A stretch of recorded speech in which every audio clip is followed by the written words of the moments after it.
We had hoped we would be talking about the Eagles versus Bears with Baldy today. We are not. Our Odyssey NFL insider Brian Baldinger, host of the Best Football Show podcast, Insider Calls, brought to you by Nationwide. For your insurance and financial needs, Nationwide is on your side. Hey, Baldy, thanks for joining us.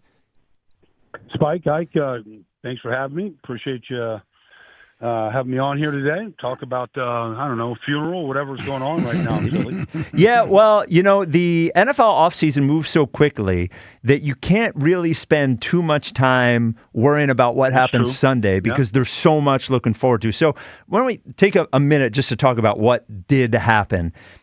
I know the big answer is offense. But if there were a more specific way, if I were to ask you what the biggest undoing of the Eagles was this year, what was it? If there's something a little more specific than just the offense. They didn't run the ball consistently well at all.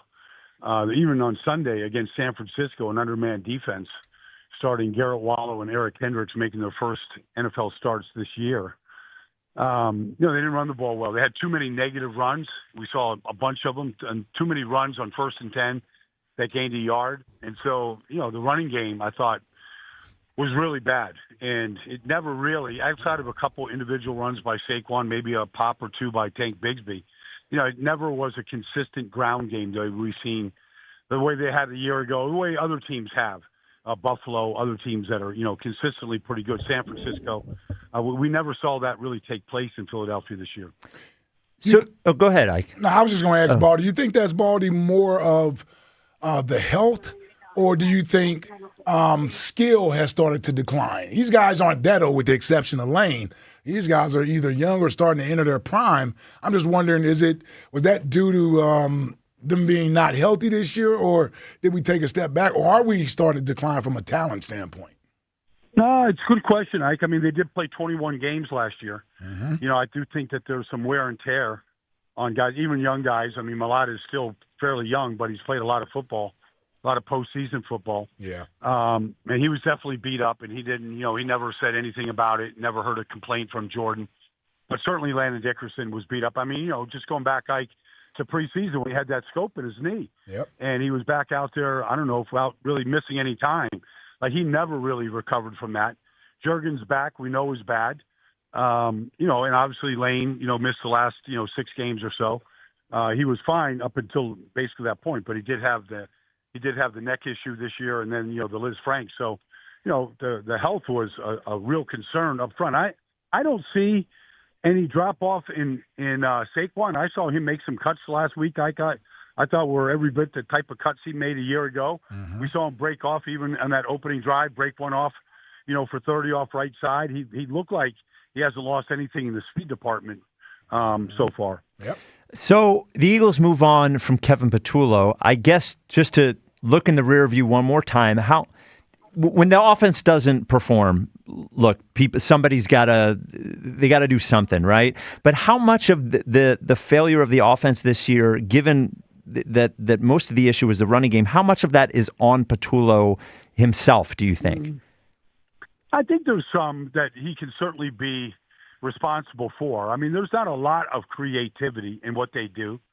They were faced with a blitz zero the other day in the middle of the field, and they didn't really anticipate it. They didn't have a man beater up that could have easily beaten the coverage. But I just don't think there's a lot of offense there, and a lot to draw from, and so it looks very repetitive at times. We've talked about that earlier in the year. I do think there's a place for more creativity, especially with the ability that Jalen has as a runner that we did not really see much of. And so I think there's things in the run game you can do when you are struggling to run the ball between the tackles. And so I think there's some blame that can go around.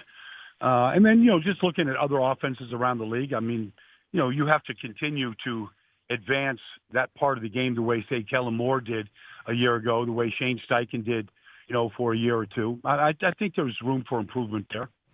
So then we have heard some questions nationally and even locally about just how, even given all the talent, just how attractive a job it is. You know, there have been a few guys who have lost their job over the last 5 years here as offensive coordinator. Now there are two guys who have gotten head coaching jobs. There's a lot of pressure. You know, how attractive a job do you think the offensive coordinator for the Eagles is? I think it's an attractive job. I mean, especially if you keep Jeff Stoutland, you know, as the offensive line coach, which I assume that he'll be here. But no, I think it's an attractive job. There's talent. I mean, you know that whatever shortcomings they might have roster-wise, that how he's going to address it, he might make anywhere from 6 to 8 to 10 moves during the season to try to upgrade things.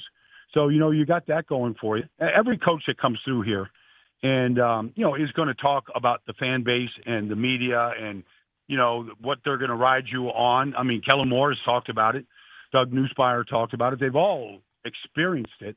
And, you know, that's not necessarily a bad thing at all. Nick does a pretty good job of deflecting a lot of it in his own way. But I think it's an attractive job for a coordinator right now. I mean, Shane Steichen, Kellen Moore are head coaches. You want to, you know, have some success here in a year, you could launch yourself into a head coaching job the way those two guys have. Now, when you're thinking about bringing in the next guy, I'm wondering from the Eagles' perspective how they view this next coordinator and what impact he has on this offense. Baldy, do you bring someone in that has, I guess, coached a quarterback with the skill set that Jalen has, that you can sort of enhance some of the things he does, or do you bring a guy in here who has sort of these different ideas and more complex ideas with the offense, and you try to get Jalen to sort of learn that and move forward? I'm just wondering what they do from a philosophical standpoint when they hire the next guy. I mean, it's a good question, Ike. It really is, because say like Todd Monken is out there right now, and Todd Monken came out of Georgia. They didn't have any Lamar Jacksons at Georgia, and when he was in Tampa, they didn't have any Lamar Jacksons. And then, you know, Lamar flourished. He was the MVP of the league under Todd Monken. I thought his up until this year when he was banged up, I thought he threw the ball really, really well. I thought there was a lot of creativity to the offense. They were very difficult to stop, and so. You know, but that's a guy in Todd that kind of adjusted quite a bit. Okay. We saw, I mean, you go back in time, Marty Morningway adjusted, I thought, pretty good when they got Mike Vick here, you know. And so I think, you know, most good coordinators, I should say, should adjust their offense to the talent that they have. And if that means, you know, Jalen Hurts as a runner and as a dual threat quarterback, then you have to include a lot of those type of plays and a lot of that style of offense within it. Yeah. Are there any of the names out there, and there are, you know, many of the same 8 to 10 to 12 names that are out there, are there any that specifically you think would be a good fit here? I think Kliff Kingsbury is a good coordinator. I don't know how much interest he has as a head coach right now. He's done that. But I just know Kliff a long time. Like, he's really good. I mean, Jaden Daniels will tell you that he was great with him. Even he's probably disappointed that he's gone. But, you know, Kliff is always going to come up with – he's always going to have new ideas. He's always going to spread you out to run the ball. You're not going to get too far away from the run game. You know, I mean, that's a guy that I would be interested in just from if nothing else, just to pick his brain in an interviewing session and some of the ideas that he has, which I think are fairly innovative. They did win 14 games and get to an NFC Championship game in a rookie's, you know, inaugural season last year.